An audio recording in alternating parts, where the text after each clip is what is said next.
at the time too. So sila yung mga majority or hindi naman, sa demographics ni APFI, hindi siya puro estudyante, magugulat kayo eh.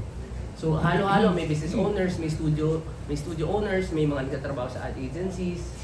So very diverse. And then basically, pag tinatanong mo sila, ba't yun ka lang nag-enroll sa APFI? Parang, o ba't ka mag-APFI? Parati lang sinasabi na ngayon lang sila nagkaroon ng, ng pera to enroll, or ngayon lang sila nagkaroon ng oras kasi parati silang nagtatrabaho dati. Pero parati, gusto talaga nilang maging filmmakers, gusto talaga nilang mag-try gumawa ng filmmaking. Maski wala silang experience. So marami din tayong ganun. So we even have like mga VAs, mga ganun, nakakatawa. May mga nag-enroll lang ganun. So different. Iba-iba talaga yung mga nag-enroll sa APFI. And we encourage that kasi makikita nyo rin yung progress ng mga taong ito na wala talaga silang alam sa filmmaking. Until such time, makikita mo like yung final output nila all throughout the 6 months, makikita mo sobrang laki ng difference. Paano ka napasok sa APFI? Dahil po kayo sa M7. So, for the longest time, nagulong po ako sa marketing. Pero and then nung time na nag-pandemic, I think they were discussing on whether or not to proceed with, reopening. Kasi di ba marami pong nagsara ng APFI.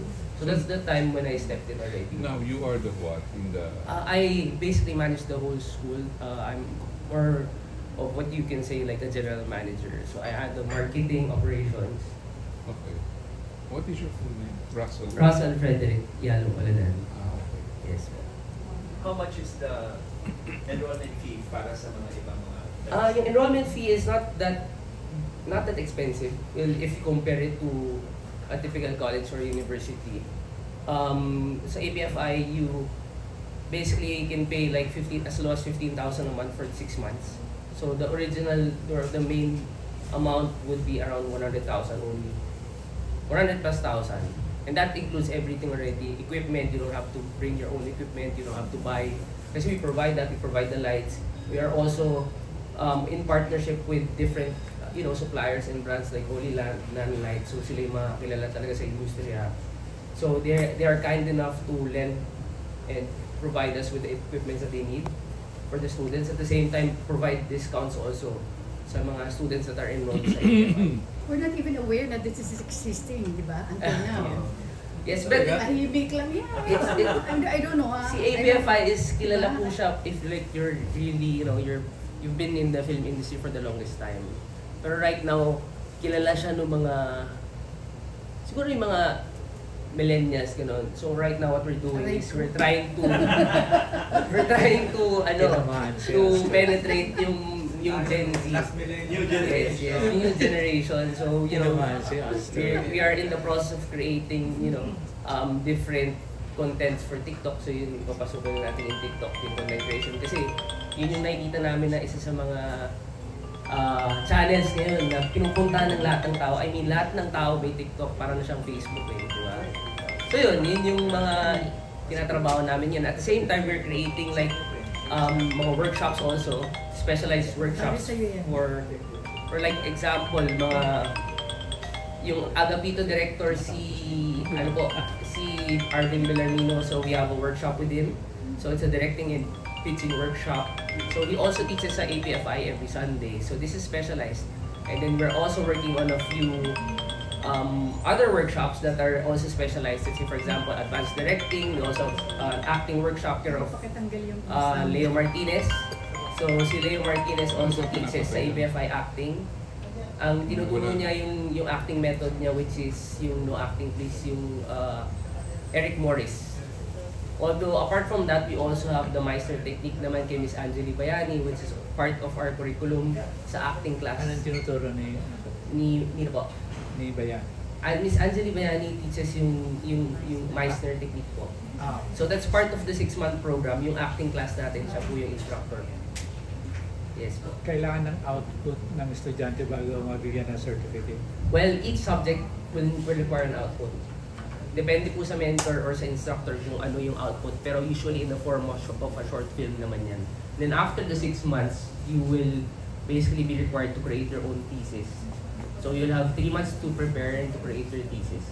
And then after that, graduation, and then doon po i-fill yung mga thesis. And then may mga awards po tayo for that, like best thesis. You accept scholarship? Yes, we do. So we also accept scholarships. Basically what we do is we accept 2 scholars per batches. So we have 2 batches pala per year. So since it is 6 months, so we basically have 2 batches. 6 months, 6 months. Yeah. Right now, we have, ang target namin is to increase the batches, of course, to increase the classes. Right now, yung classes natin is very friendly sa mga sa mga working students, sa mga working professionals, kasi our classes start at 6 to 10 p.m. How many times a week? So it's one class per subject is once a week. So ideal siya dun sa mga nagtatrabaho talaga or mga currently employed, kasi nagkakaroon sila ng time to pursue. Parang siyang masters eh. Yung APFI po parang siyang masters for filmmakers, parang ganun. At the same time, yung classes po natin is also streamed and recorded. So meaning to say, if kunyari late ka na or mapunta kang trabaho or na-miss mo yung lessons. Because we only have 7 sessions per subject eh. So yung iba, na-appreciate nila yun kasi nakakanood sila kahit saan sila punta or nakakapag-catch up sila sa mga lessons natin. Gumagawa ba sila ng parang thesis film or at the end of the school? Yes po. Parang short film? Yes. Part of the program is yung thesis po natin or yung final project mo. That's different from the requirements of each subject. So each subject meron din tayong may mga final output din tayo, may mga short film. And then usually yan sinushow namin sa Cinepop or even sa school. Kasi sa school meron tayong Cinematheque, meron tayong studio. So kompleto rin po yun. Hindi na kailangan lumayo ng mga estudyante para makagawa sila ng mga projects nila. Film equipment, check. Yes. In partners, we are also partnered with, nasabi ko kanina, with different suppliers and mga brands from the industry. Are all these productions qualified for screening at Cinepop, for instance? Yes po. Yes. Then apart from that, si APFI also does, meron po tayong offer the services. So what we do is like we accept projects and then we get from our pool of alumni. Let's say for example, we have like a video coverage or APP that we need from a client. Then since meron tayong mga alumni and may pool tayo ng mga alumni, that's where we get our talents. So perfect example, one of the AVPs that, yung si DOT, meron siyang Love the Philippines campaign, di ba? So isa sa mga AVPs na ilalunch doon, because I think that's 7. Siguro 2 or 3 of the AVPs there is, yung isa doon, ginawa ng purely team ng APFI. So from the director... This is the DOT, no? Yeah, it's our project with DOT through... Department of Tourism. Yeah, through our agencies also. Yung son po ni Mr. Yalong, si Benedict, who owns an advertising agency. And then what he did was, he tapped APFI as a production arm for that company. Mga requirements mo? Well, actually, yung requirements natin very basic lang. Kailangan mo lang mag-sign up ng application form, muna tayong entrance exam. TOR, pwede yung to follow kasi mostly naman yung nag-enroll sa atin, parang sobrang tagal na graduate, so it might be hard for them to get the TOR. So, as long as di ka pa gumagraduate, that will be pwede to follow. Pero you just have to sign up the application form. You can visit our website, you can visit our social media pages, and then you should be able to get all the information you need there. Do you accept students fresh out of senior high? Yes, we do. Enroll mo na. Ako po, kasi kung magka-college yung anak nyo, isipin yung 4 years yun versus 6 months, and you get the same output naman eh. I mean, parang naman siyang college eh. A college degree won't guarantee you a job. I think Rush, you have to mention about the number of students that we accept. Yeah, Limited so na. very limited. So we accept at least 15 to 20. Yeah, that's it. Just to make sure na, yung students really get, natututukan sila talaga ng mga instructors. Plus yung mga instructors din natin are working professionals. So ibig sabihin, active talaga sila sa industriya. Directors, cinematographers. Yung cinematography instructor natin si Dino Placino, he is the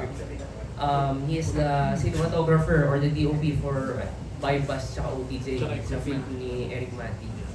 So medyo tricky din kasi doon din pumapasok yung schedule, yung conflict schedules ng mga instructor. That's why we make it as flexible as possible.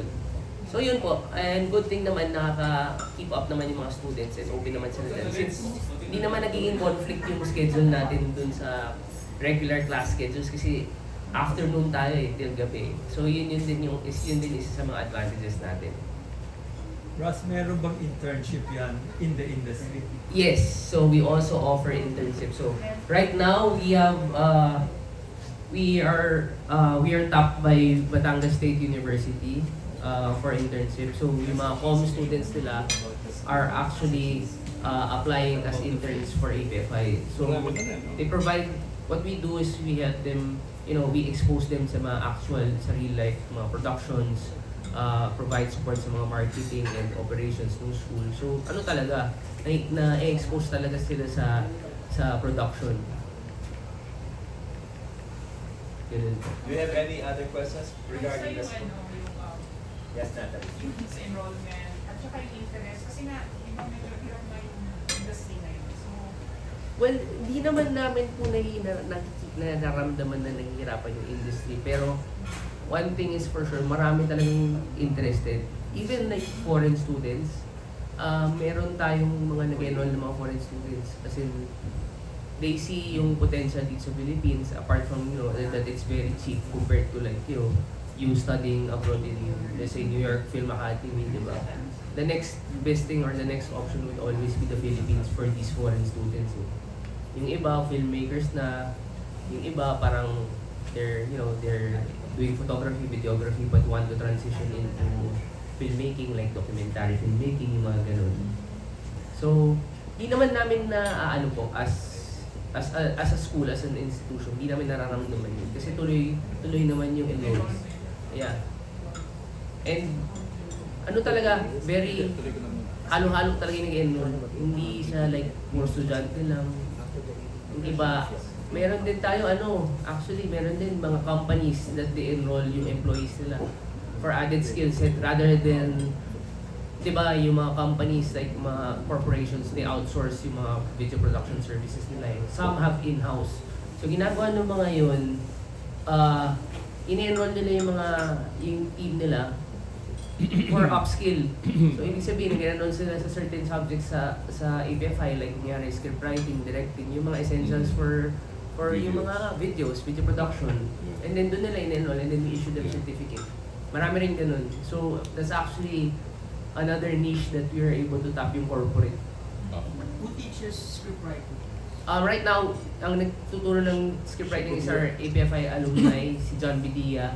John Bidia is a writer sa GMA, I think. Yeah. So, mostly ng yung mga soap opera dun sa GMA is ako writer siya or a writer eh. Pero right now, we're also gonna be having, actually hindi pa siya pwede announce, pero we're working something, parang a master class with one of the famous directors right now sa industry. Very appealing sa mga sa mga younger generation. Pero ang tuturo niya is script writing and directing. So that's gonna be like a master class. She also teaches, babae po siya. Yes. She also teaches sa CSB and sa Letran, pero nakahanap siya ng avenue for her to be able to teach yung how she wants to teach talaga. Secret. Hindi ko pwede, baka maudlot eh. Baka may NDA, baka may NDA. Opo. Pero nakakagawa naman siya ng mga films lately. Okay. So, kung wala na question kay Russell, Direct Best. Thank you po. Anong family name po nila? Yes po, pero si grandfather ko po si Mr. Yan. Yeah. Thank you, Ross. Excuse me, can Picture you kayo can you magkama. muna? Ay, magkama.